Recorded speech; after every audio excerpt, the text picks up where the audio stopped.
Today on the CTV News at 5.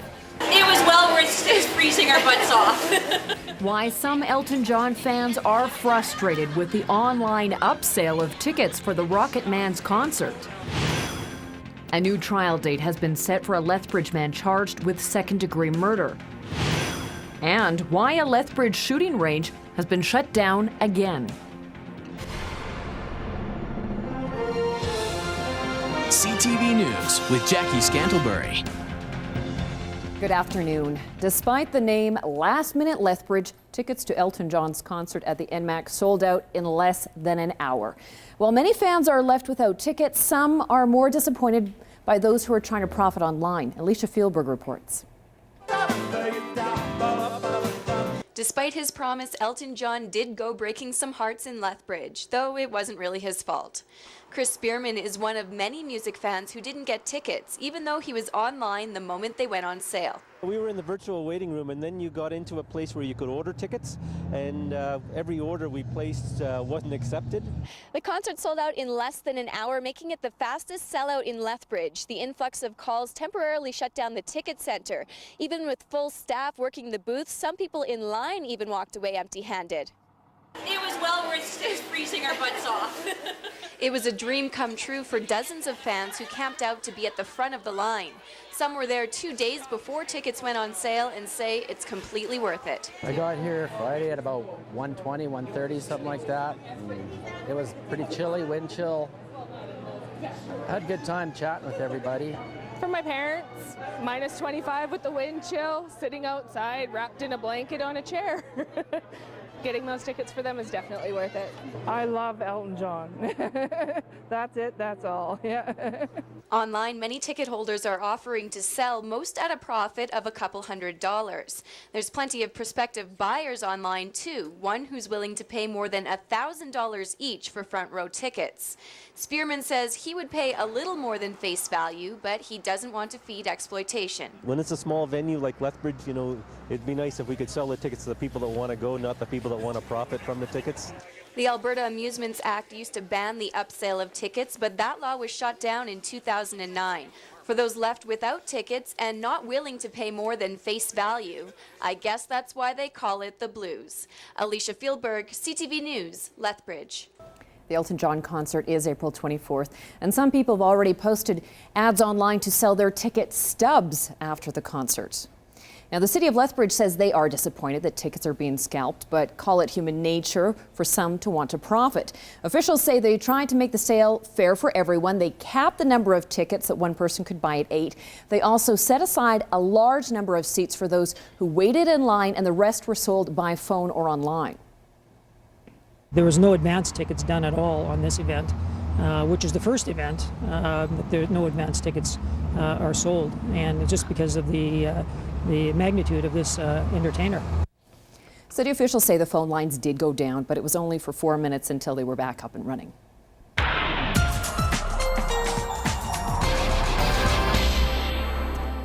Okay, Joy Rossiter, so after today, sun and positive temperatures. What a great way for the week to go. It's not bad. We got to get through tonight. We got to get through tomorrow morning. That's going to be a little reminder that, yes, we still are in winter after all, and we are seeing some pockets of snow, and it looks a little more organized tonight. So by tomorrow afternoon, yes, we will be in sunshine, and then we're in good stead. But we do have some precipitation tonight and tomorrow morning. That's the way it looks right now, and I'll have all your details coming up in a couple of minutes. Sounds good. Thanks, Dory. A new trial date has been set for a Lethbridge man charged with second-degree murder. 26-year-old Harpal Singh Dilling is charged with second-degree murder and assault in connection with a stabbing outside the Colehurst Community Centre in November of 2010. 21-year-old J.J. Guy died as a result of his wounds. The trial was originally scheduled for April and then last December. The new trial will last 10 days and it's slated to begin December the 10th. Dillon has elected to be tried by judge alone. And a trial date has also been set for a former American man charged after border guards seized more than a dozen guns at the Coutts border crossing. In August of 2010, guards seized 11 firearms, including semi-automatic handguns, 1 semi-automatic shotgun, and 3 prohibited fully automatic rifles. 43-year-old Bjorn Sjostrom was originally scheduled to stand trial on 49 charges, but the Crown has now withdrawn 19 charges. He's accused of importing firearms without authorization, possessing a firearm without a license, and possessing a restricted or prohibited weapon. The trial is scheduled to run 3 days from December 5th to the 7th. And a trial date has also been set for a man charged in a drug bust at the Coutts border crossing. A year ago, Coutts border guards uncovered about 2 kilograms of cocaine in a false compartment during a routine check stop. 35-year-old Jacob Fair was charged. His trial is slated to run September 24th to the 29th. A Coaldale woman is now facing charges after another woman had part of her ring finger bit off in a fight outside a bar. It happened early Thursday morning in Coaldale. A 36-year-old woman had her left ring finger severed at the first knuckle. 32-year-old Brenda Jane Bukowski from Coaldale is charged with aggravated assaults. And a Lethbridge shooting range has been closed again. This time, it's so city officials can review the latest police report on stray bullets. The Lethbridge Fish and Game Association plans to hold a meeting with its members next week. But in the meantime, the gate to the shooting range has been locked. Terry Vogt reports. Dave Drysdale was hoping to take his son to the range for shooting practice, only to discover that his card no longer opened the gate. Yeah, I was just coming down here today to take a few shots with my son, and I see that it's closed. A handwritten sign at the entrance to the shooting range says people can get more information on the Lethbridge Fish and Game Association website. The website says the range is closed while City Council deliberates safety concerns. A spokesman for the Lethbridge Fish and Game Association says it's premature to comment publicly at this time. But he says there will be a meeting next week in which members of the organization will be able to discuss the latest concerns. City Parks and Recreation officials say the closure is a matter of public safety. Yeah, we received a report from the city police on a lot of data that they've collected over the last 2 or 3 years, and it's all about stray bullets. And that report really needs to go to City Council for public debate. And out of the safety for the general public, the shooting range has been shut down until further notice. In 2005, the Fish and Game Association took major steps to deal with concerns over stray bullets. A police investigation in 2010 determined the real problem was careless or uncontrolled shooting in nearby rural areas, not from people using the gun range. Well, the last meeting I was at, they said that there was no proven instances where bullets had went up into the houses, so I don't really see what the problem is. It's not known yet when the latest police report will go before City Council, although city officials say it should be within the next few weeks. In the meantime, the range will remain closed. Terry Vogt, CTV News, Lethbridge. The Lethbridge Fish and Game Association has scheduled a meeting for February 23rd to discuss the closure and the impact on its members. The Alberta government is changing the rules for students applying for loans to get them through post-secondary education. Advanced Education Minister and Lethbridge West MLA Greg Weddick says the province will no longer consider a student's earnings, RRSPs, or parental income when determining a loan.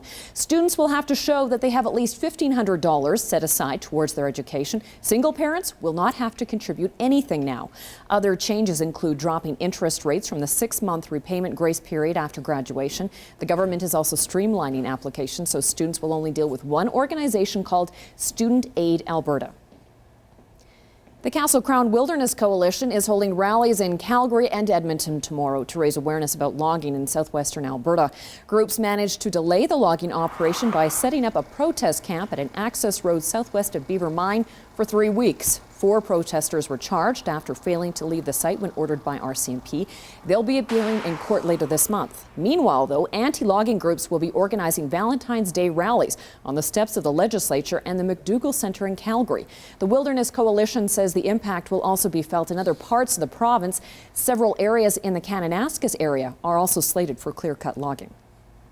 Lethbridge residents who want to make the city safer for pedestrians occupied a city crosswalk this weekend.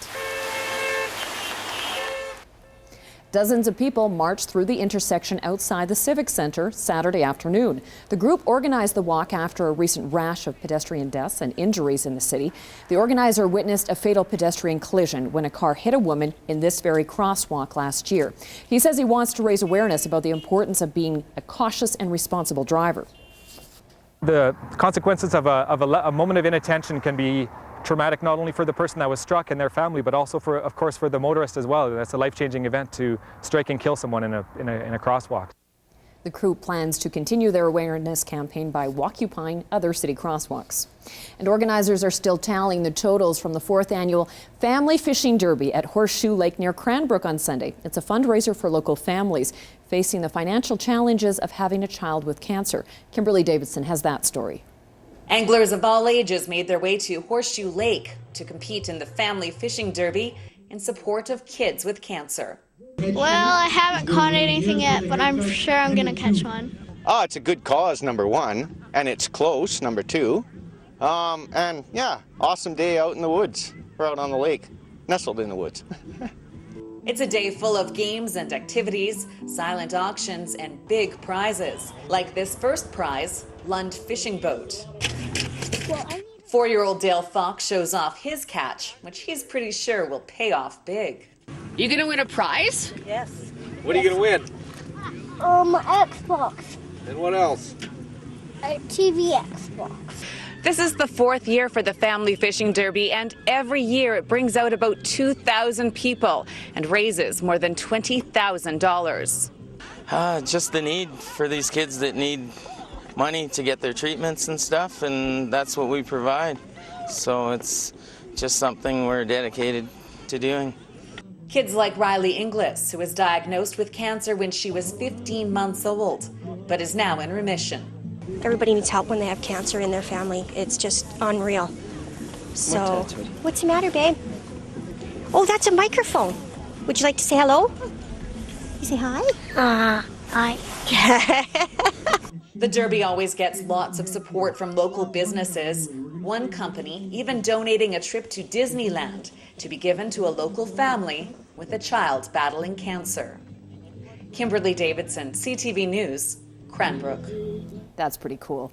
Now, Park Place Shopping Centre in Lethbridge is handing over 1,000 pairs of jeans to charity. For the past month, the mall has been collecting donations of jeans. In exchange, they handed out coupons to be used towards a new pair of jeans at participating stores. The campaign wrapped up yesterday, and mall officials say just over 1,000 pair of jeans were dropped off. They'll be donated to Woods Homes and Harbour House. To the markets today, where the loonie managed to close another day above parity. Here are the closing numbers.